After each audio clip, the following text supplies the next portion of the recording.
नमस्कार दोस्तों, मैं हूं कुलदीप जहांगीर। राकेश सर के यूट्यूब चैनल में आप सभी का एक बार फिर से स्वागत है। दोस्तों अपन बात कर रहे थे दोस्तों राजस्थान हिस्ट्री की, और राजस्थान हिस्ट्री में जो अपनी बात हो चुकी थी दोस्तों, अपन चौहानों के बारे में अपनी बात चल रही थी और चौहानों के बारे में अपन दोस्तों जानकारी ले रहे थे।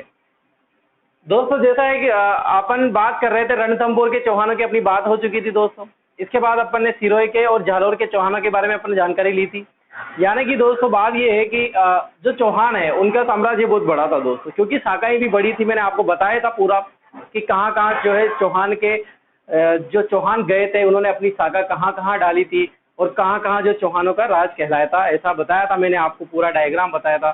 तो आप समझ सकते हैं कि कितना बड़ा होगा जो चौहानों के बारे में अपन जानकारी लेंगे। दूसरी बात दोस्तों, आज जो मैं टॉपिक स्टार्ट करने वाला हूं दोस्तों, झालोर के चौहानों की अपनी बात हो चुकी थी और इसके बाद सिरोही के चौहानों के बारे में एक क्लास वो भी लगा दी थी। अब होता क्या है दोस्तों कि पढ़ाना तो सब कुछ पड़ेगा बच्चे, या फिर आप ऐसा नहीं बोल दे कि सर ने कुछ बताया नहीं था, क्योंकि जो जो मैंने डायग्राम में बताया उनमें से जैसे हाड़ा के चौहान यानी कि जो बूंदी झालावाड़ कोटा के जो चौहान है उनके बारे में भी अपन पढ़ेंगे। इसके बाद दोस्तों नाडोल चौहान के जो संस्थापक हैं उनके बारे में बस इतना ही जानना है। नाडोल एक दो जानकारी है जो मैं बताऊंगा आपको, तो आज उन्हीं की बात करेंगे अपन आज की क्लास में। यही मैटर रहेगा, अपन बूंदी के बारे में, कोटा के बारे में या और नाडोल के चौहानों के बारे में अपन जानकारी लेंगे। ठीक है दोस्तों, तो सबसे पहले मैं बात करता हूं दोस्तों, यहाँ पर अभी 2 मिनट में हो जाएगा ये पूरा। अपन बात करते हैं दोस्तों नाडोल के चौहान, नाडोल के चौहान।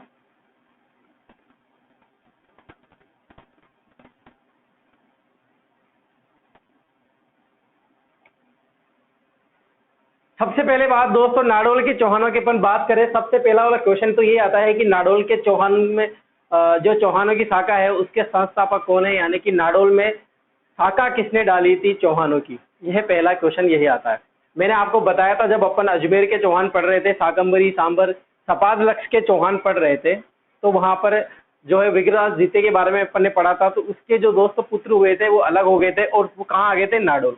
कहाँ आ गए थे दोस्तों, एक पुत्र जो है उसने शाखा डाल दी थी, कहाँ पर, नाडोल में डाल दी थी। और नाडोल में चौहानों की स्थापना करी थी दोस्तों, किसने, लक्ष्मण चौहान ने। क्या नाम था दोस्तों, लक्ष्मण चौहान। यानी कि दोस्तों अपन बात करें संस्थापक,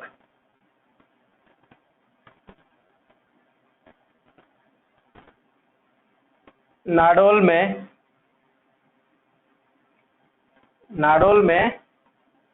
चौहान वंश का संस्थापक कौन है, नाडोल वंश में चौहान वंश का क्या है, संस्थापक कौन है दोस्तों, लक्ष्मण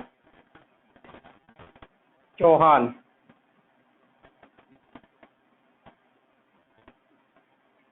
कब करी थी दोस्तों इसने स्थापना, तो करी थी 960 ईस्वी में। कब की थी दोस्तों, 960।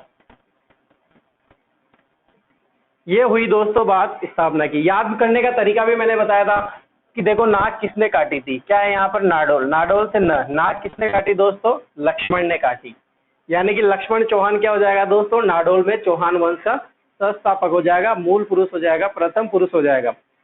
अब दूसरी बात दोस्तों जानकारी के लिए याद रखना कि सबसे प्राचीन जो शाखा है वो कौन सी है, नाडोल की शाखा है। कहाँ पड़ता है दोस्तों, नाडोल पाली में पड़ता है। कहाँ पड़ता है, पाली में पड़ता है। सबसे जो प्राचीन जो शाखा है वो कौन सी है दोस्तों, नाडोल की शाखा है। यानी कि सबसे पहले दोस्तों सपादलक सांबर यानी कि अजमेर से आए दोस्तों, वहाँ के अजमेर भी बाद में आया था, लेकिन सपादलक सांबर को भी उसके साथ ही पढ़ा जाता है, क्योंकि उन्हीं के वंश से जो अजमेर में जो है चौहान वंश की स्थापना हुई थी। लेकिन सपादलक के बाद वसुदेव के बाद जो चौहान वंश की स्थापना करी थी दोस्तों, तो नाडोल में हुई थी सबसे पहले, ना कि रणथंभौर में हुई थी, ना बूंदी में हुई थी, ना झालोर में हुई थी। सबसे पहले कहाँ हुई थी दोस्तों, नाडोल में। तो यानी कि क्या है दोस्तों, नाडोल क्या हो जाएगा दोस्तों, सबसे प्राचीन शाखा चौहानों की।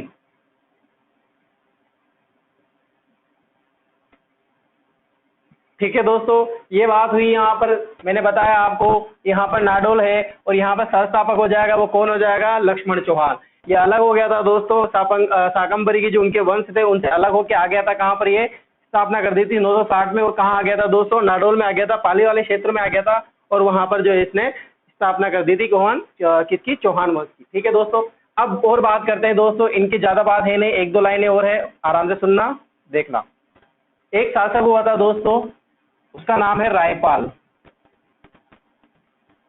क्या नाम है दोस्तों? रायपाल। इसने क्या करा दोस्तों? मंडोर के प्रतिहारों को पराजित किया था। मंडोर के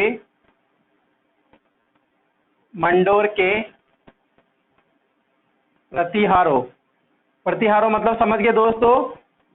चार पुत्र का जन्म हुआ था अग्निकुंड से, प्रतिहार, परमार, चालुक्य, चौहान। चालुक्य चौहान कहाँ के? गुजरात के। प्रतिहार, परमार एक मंडोर के। और परमार कहाँ के? वो भी मैं आपको बता चुका, जालौर में परमार बहुत बार आए। आपको जानकारी हो तो आप मुझे बताओ। अब मंडोर के प्रतिहारों को किसने पराजित किया दोस्तों? रायपाल ने पराजित किया था। को पराजित किया, क्या किया दोस्तों? पराजित किया। एलो हो गया काम। आया दोस्तों समझ में? यहां से दोस्तों लक्ष्मण चौहान से कहां चला गया मैं? डायरेक्ट रायपाल के पास चला गया। क्योंकि दोस्तों जो महान शासक हुए हैं उनके बारे में, जिसका इतिहास में नाम है, उनके बारे में अपन पढ़ेंगे। इसके बाद दोस्तों बात करेंगे रायपाल के बाद दोस्तों अहिल के बारे में। अहिल एक शासक था, सबसे प्रतापी शासक रहा है। किसका? नाडोल के चौहानों का। यानी कि नाडोल के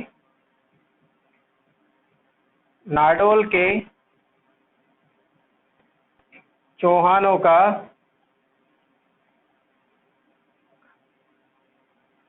सबसे प्रतापी शासक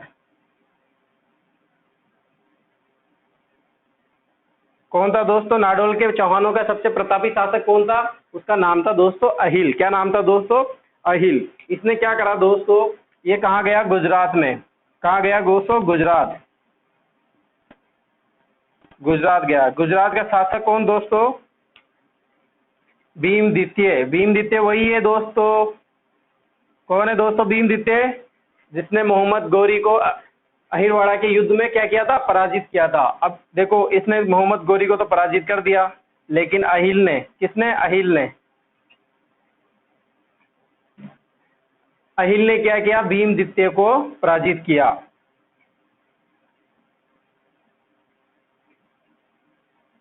भीमद्वितीय को पराजित किया। ये हो गई दोस्तों नाडोल से संबंधित पूरी बात, और नाडोल खत्म। ये नाडोल के चौहानों का दोस्तों इतिहास इतना ही है, इतनी ही जानकारी इसके बारे में मिलती है, इससे भी कम मिलती है दोस्तों। मैंने तो और ज्यादा जानकारी दे दी आपको, तो आप अच्छे से समझना नाडोल के बारे में। एक बार फिर से देखेंगे दोस्तों, नाडोल जो है वो कहाँ के? शाकंभरी जो वहाँ के वंश थे उनसे अलग हो गया था। उनका पुत्र था दोस्तों लक्ष्मण चौहान, वो अलग हो गया था और कहाँ आ गया था? पाली वाले क्षेत्र में आ गया था। और यहाँ पर चौहान वंश की नींव रख दी थी। यानी कि संस्थापक कौन हो जाएगा दोस्तों? लक्ष्मण चौहान हो जाएगा। कौन हो जाएगा? लक्ष्मण चौहान। कब की थी स्थापना? 960 में। यानी कि सबसे प्राचीन शाखा है किसकी? चौहान वंश की। एक शासक हुआ था जिसका नाम है रायपाल, मंडोर के प्रतिहारों को इसने पराजित किया था। और जो सबसे प्रतापी शासक है दोस्तों वो कौन था? डबल स्टार वाला अहिल। क्या नाम था? अहिल। इसने नाडोल के चौहान के सबसे प्रतापी शासक है, इसने गुजरात के शासक भीमद्वितीय को पराजित किया था। और इसके बाद दोस्तों जो है ये नाडोल के जो चौहान है, नाडोल के नाडोल के चौहानों का विलय हो गया। ये मिल गए थे दोस्तों कहां पर? जालोर के चौहानों से। कहां पर मिल गए थे? जालोर के चौहानों से मिल गए थे। ये पूरी बात हो गई दोस्तों किसकी? नाडोल के चौहानों की, नाडोल शाखा की। अब लिख ले आप दोस्तों, आराम से स्क्रीनशॉट ले सकते हो। अगर साथ के साथ लिख रहे हो तो भी अच्छी बात है।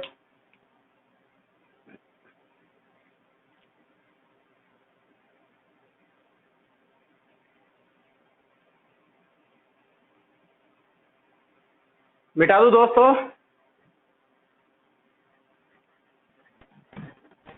अब बात करते हैं दोस्तों अपन हाड़ौती के चौहान।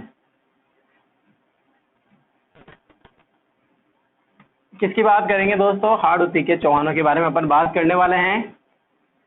सबकी बात करेंगे दोस्तों अपन तो।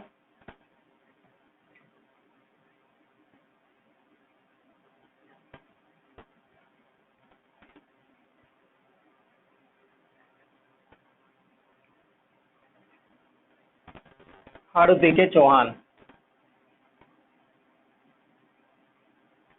हाड़ौती के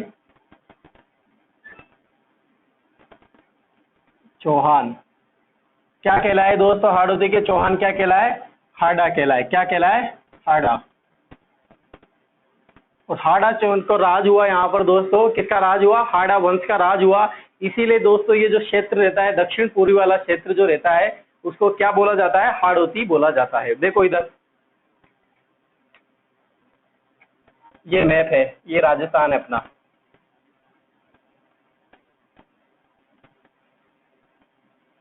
ठीक है दोस्तों, और ये वाला जो क्षेत्र है दोस्तों, ये क्या कहलाता है दोस्तों? हाड़ौती कहलाता है। कौन सा क्षेत्र? ये वाला दक्षिण पूर्वी वाला क्षेत्र।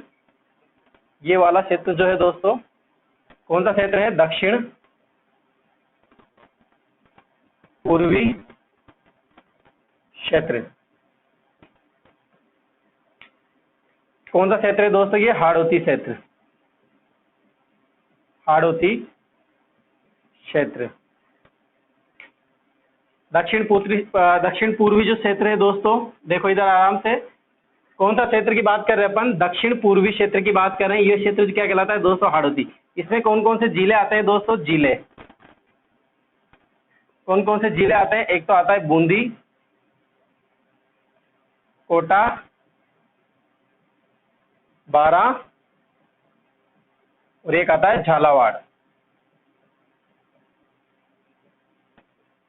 कौन कौन से क्षेत्र आते हैं दोस्तों? कौन कौन से जिले आते हैं? बूंदी, कोटा, बारा, झालावाड़। दोस्तों इसकी बात करें और इस क्षेत्र में, तो इसका नाम शासक रहा, यहाँ पर शासन रहा, किसका शासन रहा? हाड़ा वंश का। हाड़ा वंश का। और उनमें से पर्टिकुलर दोस्तों कहाँ पर शासन रहा था? बूंदी में रहा, कोटा में रहा, और झालावाड़ में रहा। बारह की ज्यादा बात नहीं होती है दोस्तों राजवंश के बारे में।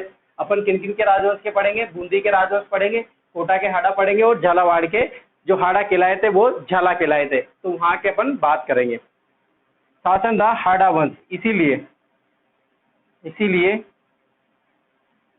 क्षेत्र का नाम हाड़ौती कहलाया। हाड़ौती कहलाया। और बात करें दोस्तों इस क्षेत्र के बारे में, तो इसमें दोस्तों पठार भी है, दक्कन का पठार भी इसी क्षेत्र में आता है, मालवा का पठार भी दोस्तों इसी क्षेत्र में आता है। इसके बाद बात करें दोस्तों यहाँ पर मिट्टी के बारे में, यहाँ पर कौन सी मिट्टी पाई जाती है दोस्तों? काली मिट्टी पाई जाती है, जो बहुत ज्यादा उपजाऊ रहती है, सिंचाई की जरूरत नहीं रहती बहुत ज्यादा। काली मिट्टी जो सिंचाई के लिए सबसे ज्यादा उपयोग साबित होती है, इसीलिए दोस्तों यहाँ पर गन्ना, कपास वगैरह जो फसल होती है वो सर्वाधिक मात्रा में पाई जाती है।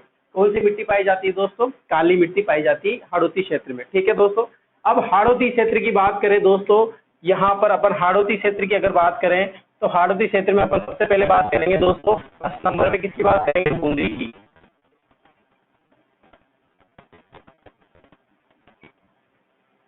किसकी बात करेंगे दोस्तों? बूंदी की बात करेंगे अपन।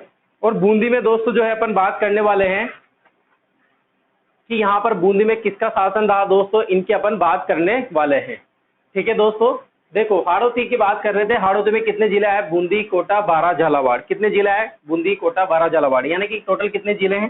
4 जिले हैं। 4 जिलों को अपन पढ़ने वाले हैं, जिसमें 12 को अपन पढ़ेंगे नहीं, क्योंकि यहाँ पर ज्यादा वंश का राज नहीं हुआ था। इसमें सबसे पहले अपन बूंदी की बात करेंगे। ठीक है दोस्तों, देखो इधर, अब बूंदी की अपन बात करेंगे। देखो बूंदी को क्या बोलते हैं दोस्तों? बूंदी को क्या बोलते हैं? छोटी काशी भी बोलते हैं। क्या बोलते हैं? छोटी काशी। क्या बोलते हैं दोस्तों? छोटी काशी भी बोला जाता है बूंदी को। ऐसा करो दोस्तों, आप पहले इसको लिख लो, जगह कम रह जाएगी इधर, है ना? पहले लिख लो इसको आप।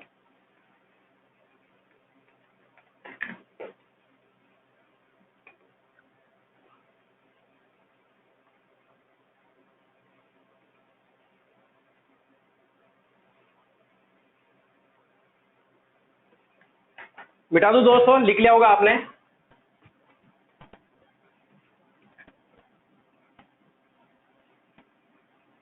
अपन बात करेंगे दोस्तों अब बूंदी के हाड़ों की। किसकी बात करेंगे? बूंदी के हाड़ों की। किसकी बात करेंगे दोस्तों? बूंदी। ये लो बूंदी, बूंदी के हाड़ा। ये चौहान ही है दोस्तों। वंश।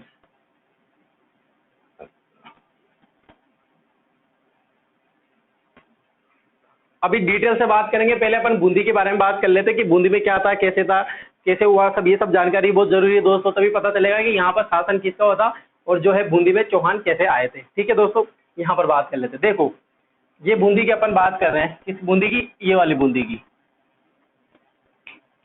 इसको क्या बोलते हैं दोस्तों? बूंदी को छोटी काशी भी बोला जाता है, छोटी काशी, छोटी काशी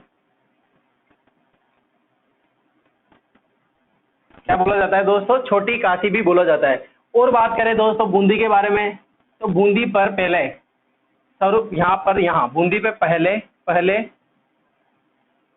मीणाओं का राज हुआ करता था। किसका राज हुआ करता था? मीणाओं का राज हुआ करता था।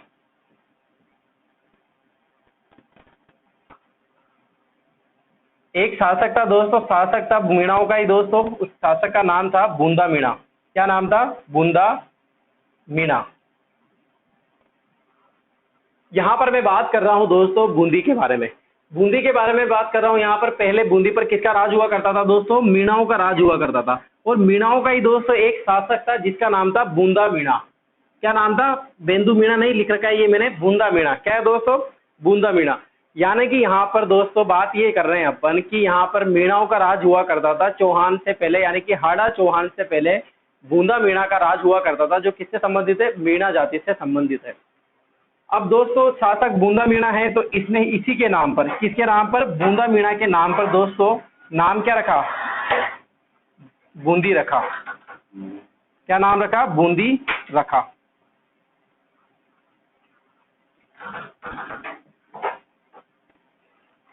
इस क्षेत्र का नाम क्या रखा दोस्तों? बूंदी रखा। यहाँ पर मीणाओं का राज हुआ करता था, जिसमें एक शासक था दोस्तों, क्या नाम था?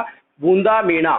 बूंदा मीणा के नाम से दोस्तों इसका नाम क्या कहलाया? इस डिस्ट्रिक्ट का नाम क्या कहलाया? इस जिले का नाम क्या कहलाया दोस्तों? बूंदी कहलाया। लेकिन दोस्तों नोट लगाना यहाँ पर एक, क्या लगाओगे दोस्तों? नोट। नोट में ये लिखोगे दोस्तों आप कि एक शिलालेख है दोस्तों, रणकपुर का शिलालेख, रणकपुर शिलालेख में, रणकपुर शिलालेख में, रणकपुर शिलालेख में बूंदी का नाम, बूंदी का नाम क्या मिलता है दोस्तों? वृंदावती मिलता है, वृंदावती मिलता है।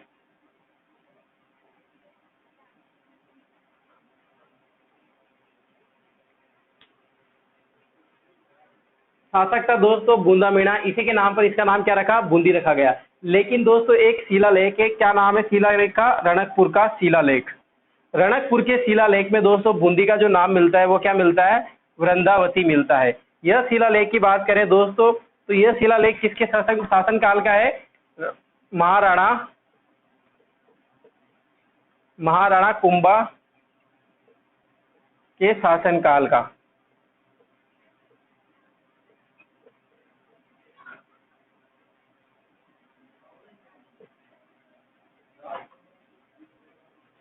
किसके शासन काल का दोस्तों? महाराणा कुंभा जो है उसके शासन काल का दोस्तों ये रणकपुर का शिलालेख है। उस शिलालेख में दोस्तों बूंदी के बारे में वर्णन मिलता है, और बूंदी का नाम बूंदी ना मिलकर वहां पर क्या रहता है? वृंदावती रहता है। ये हुई बात दोस्तों वृंदावती से। अब इसके बाद दोस्तों अपन चलेंगे डायरेक्ट कहाँ पर? शासन के बारे में, और बात करेंगे यहाँ पर चौहान वंश या कि हाड़ा वंश के बारे में, कि नींव किसने रखी थी, किसने उत्पत्ति की थी, और कौन यहाँ का संस्थापक कहलाया था। लिख लो आप पहले इसको।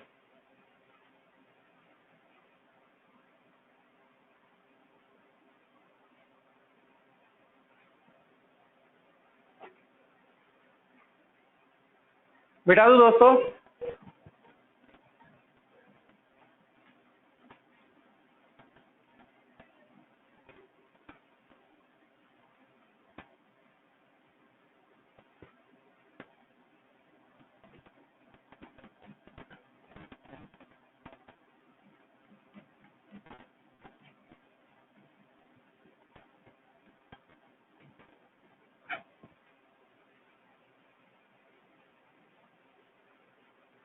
देखो, एक शासक का नाम आता है दोस्तों देवी सिंघाड़ा। सबसे पहला शासक रहता है यहाँ पर देवी सिंघाड़ा। क्या नाम रहता है दोस्तों? देवी सिंघाड़ा।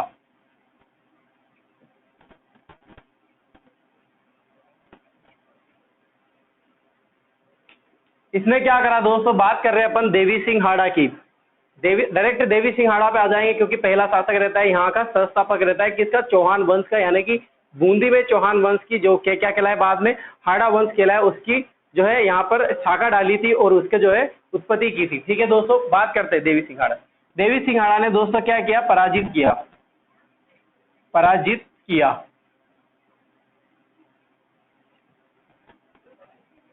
किसको पराजित किया दोस्तों?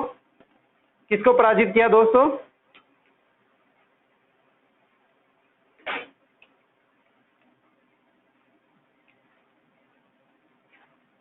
देखो, बात कर रहे हैं अपन देवी सिंघाड़ा की। देवी सिंघाड़ा ने पराजित किया दोस्तों किसको? तेजा जेता मीणा को। किसको? जेता मीणा को। किसको पराजित किया दोस्तों? जेता मीणा को पराजित किया। और पराजित करने पर दोस्तों यहाँ पर बूंदी में हाड़ा वंश की स्थापना की। किसने की दोस्तों?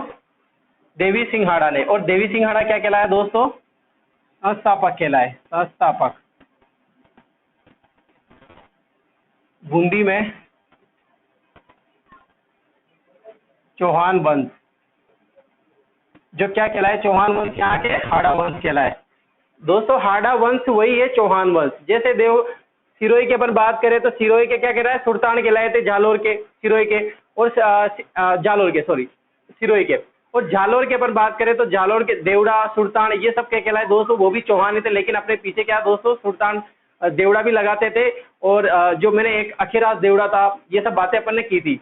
तो ऐसे ही दोस्तों यहाँ पर क्या है? बूंदी के जो चौहान वंश है वो क्या लगाते थे दोस्तों? हाड़ा लगाते थे। तो यानी कि बूंदी में चौहान वंश की स्थापना की।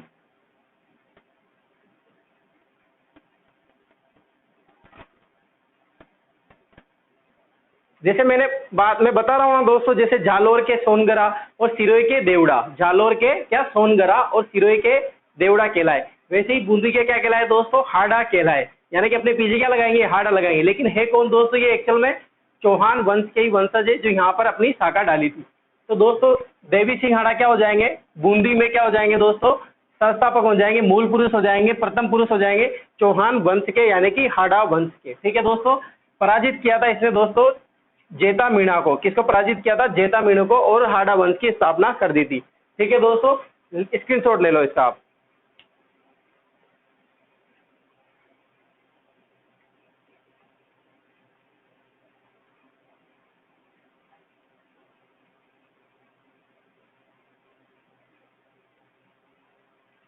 मिटा दो दोस्तों। अब और बात करते हैं दोस्तों, ज्यादा इंपॉर्टेंट नहीं है दोस्तों, ये मैं पहले ही बता दिया आपको, लेकिन पढ़ाना है। आप कहोगे कि पढ़ाया नहीं, इसीलिए पढ़ाना पड़ रहा है दोस्तों। ज्यादा क्वेश्चन नहीं आते इन चौहानों के बारे में, बहुत से तो पढ़ाते भी नहीं है इनके, लेकिन अपन तो फिर भी पढ़ रहे हैं, आपको जानकारी हो जाए इसीलिए। इसके बाद दोस्तों शासक बनता है बरसिंह। शासनकाल लिखने की किसी की भी जरूरत नहीं है। बरसिंघाड़ा, क्या नाम है दोस्तों? बरसिंघाड़ा। देखो मैं पहले ही बता देता हूँ दोस्तों, शासनकाल लिखने की जरूरत नहीं है, क्योंकि कभी नहीं पूछेगा आपसे।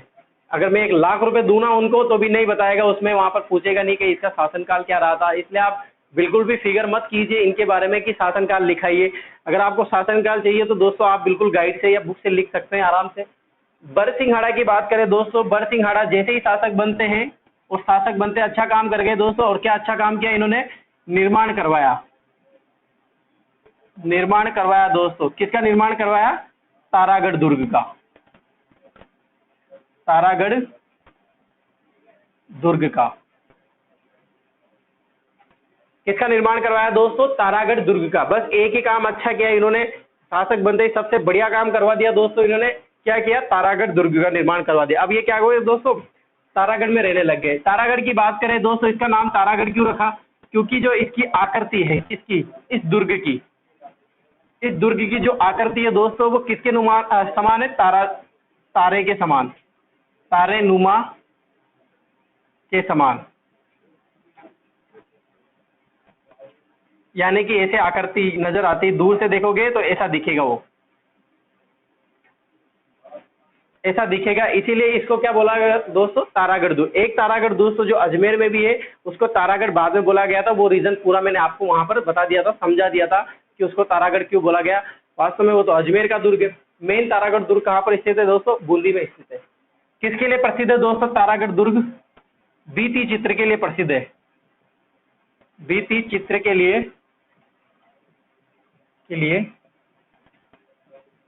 प्रसिद्ध। किसके लिए? भित्ति चित्र के लिए प्रसिद्ध। दीवारों पर अंकित जो चित्र होते हैं उनको भित्ति चित्र बोलते हैं, और उसके लिए प्रसिद्ध है दोस्तों तारागढ़ का दुर्ग। जब आप चित्रकला पढ़ोगे ना, तो सबसे ज्यादा जो चित्रकला के बारे में उल्लेख और सबसे बढ़िया जो चित्रकला मिलती है ना दोस्तों, तो बूंदी कोटा के बारे में ही मिलती है। ठीक है दोस्तों, और बात करें इसके लिए प्रमुख चित्र की बात करें, प्रमुख चित्र कौन सा है? प्रमुख चित्र कौन सा है दोस्तों? रागमाला।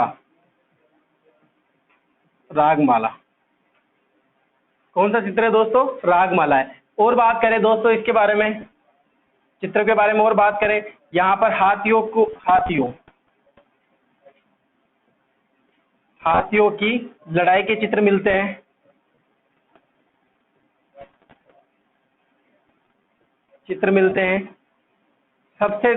सबसे ज्यादा इंपॉर्टेंट है यहाँ पर कि बारिश में नाचते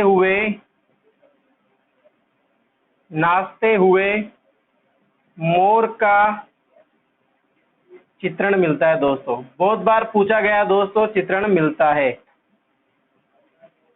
और ये जो हाथियों की लड़ाई का जो चित्र है दोस्तों, ये कहाँ मिलता है? कोटा बूंदी में आता है। ये कोटा बूंदी दोस्तों मोस्ट इंपोर्टेंट। देखो 4 स्टार लगा दिए मैंने। बारिश में नाचते हुए मोर का चित्रण कहाँ पर मिलता है दोस्तों? बूंदी चित्रकला में मिलता है। जो कहाँ पर मिलती है? तारागढ़ दुर्ग में मिलती है।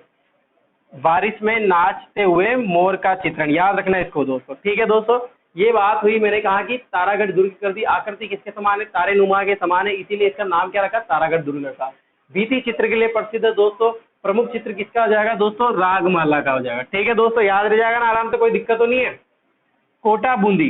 कोटा बूंदी में दोस्तों हाथियों की, कोटा चित्रकला में मिलता है हाथियों की लड़ाई के चित्र। लेकिन दोस्तों जो प्रमुख चित्र है वो मिलता है बारिश में नाचते हुए मोर का चित्रण मिलता है। कहां पर? बूंदी चित्रकला में। ठीक है दोस्तों, हो जाएगा याद। बारिश में नाचते हुए मोर का चित्रण, यानी कि वर्षा में नाचते हुए मोर का चित्रण। नायिका की बात करें दोस्तों, यहाँ पर देखो एक भी जान लो, नायिका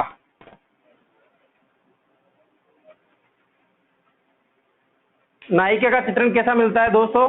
विरोध कंठिता। कैसा चित्रण मिलता है दोस्तों? विरोध कंठिता, यानी कि दीवार के पास बैठकर नायिका जो है अपनी प्रेमिका इंतजार कर रही है, अपने प्रेम का इंतजार कर रही है, अपनी प्रेमिका का इंतजार कर रही है। कौन? नायिका, जिसको क्या बोला गया है? विरोध कंठिता बोला गया है। इसका मतलब होता है दोस्तों ऐसा कि एक जगह बैठकर, एक पास में बैठकर और इंतजार कर रही है किसके? अपने प्रेमिका के। इसका मतलब होता है विरोध कंठिका का मतलब। नायिका का चित्रण ऐसे किया है। जब अपन चित्रकला पढ़ेंगे ना, वहां पे डिटेल से बात करेंगे। ठीक है दोस्तों, ये बात हुई किसकी? बर सिंह की। इसने निर्माण करवाया तारागढ़ दुर्ग का। लेकिन तारागढ़ दुर्ग आ गया तो मैंने आपको चित्रकला के बारे में भी जानकारी बता दी। और बूंदी में चित्रकला जो है सबसे ज्यादा प्रसिद्ध है। ठीक है दोस्तों, अब लिख लो आप इसको।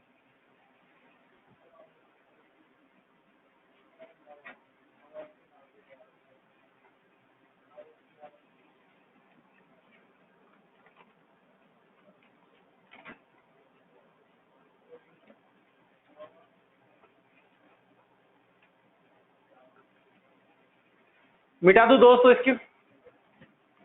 अब नेक्स्ट शासक की बात करेंगे दोस्तों। आपको दोस्तों सिर्फ पढ़ने का मजा लेना चाहिए बस, और कुछ नहीं। इतनी सारी जानकारी दोस्तों, हाँ ऐसा है कि इनमें से कोई क्वेश्चन तो आता नहीं है, तो अब क्या पढ़ा रहे हैं तो ठीक है। दो चित्रकला के बारे में या फिर अन्य जो जानकारी है दोस्तों, अपन उनकी भी बात कर लेते हैं साथ के साथ, ताकि मजा आ जाए और आपके क्वेश्चन जो है क्लियर हो जाए। देखो इसके बाद बात करते हैं दोस्तों राव सुरजन हाड़ा, राव सुरजन हाड़ा। अब आप कहोगे दोस्तों कि इसको राव क्यों बोला गया है, राव क्यों लगाया दोस्तों इसके पीछे? तो दोस्तों राव वही लगाएगा जो उसको उपाधि मिलेगी, यानी कि इसको उपाधि दी गई थी राव की। किसकी दोस्तों? राव की। इसीलिए इसने अपने नाम के आगे क्या लगाया? राव राजा की उपाधि दी थी। किसकी? राव राजा। तो आप क्या बोलोगे इसको? राव राजा सुरजन सिंह हाड़ा। किसकी उपाधि दी दोस्तों? राव राजा की। किसने दी ये उपाधि? ये उपाधि किसने दी दोस्तों? अकबर द्वारा। किसके द्वारा दोस्तों? अकबर द्वारा। कौन सी उपाधि दी दोस्तों? अकबर द्वारा उपाधि दी गई राव राजा की, यानी कि इसके समकालीन था दोस्तों। किसके समकालीन? राव सुरजन हाड़ा के समकालीन था कौन? अकबर। और अकबर ने इसकी प्रसन्न होकर किसको? राव राजा की उपाधि दी। और साथ में क्या क्या दिया देखो, 5,000 का मनसबदार भी दे दिया। 5,000 का मनसबदार बनाया। ये हुई बात किसकी दोस्तों? अकबर और सुरजन सिंह हाड़ा की। आया समझ में दोस्तों? अब इसके बाद दोस्तों क्या होगा कि इसके जो भी शासक रहेंगे, इसके वंश जो शासन करेंगे बूंदी पर, वो क्या लगाएंगे अपने आगे? राव लगाएंगे, यानी कि वो जो राजा कहलाएंगे वो राव राजा कहलाएंगे। किसके बाद? राव सुरजन हाड़ा के। राव इसके बाद ही लगेगा, जो भी अब शासक आएंगे वो अब राव लगेगा। अगर मैं गलती से नहीं लगाता तो आप समझ जाना। राव राजा की उपाधि किसने दी दोस्तों? अकबर ने दी। और 5,000 का मनसबदार भी दिया। और बात करें दोस्तों राव सुरजन सिंह हाड़ा की, तो इसका एक दरबारी था। दरबारी, क्या नाम था दोस्तों उसका? चंद्रशेखर। बहुत बार बात कर चुके हैं चंद्रशेखर की। और इसने ग्रंथ लिखे दोस्तों। कौन से ग्रंथ लिखे दोस्तों इसने? सुरजन चरित्र।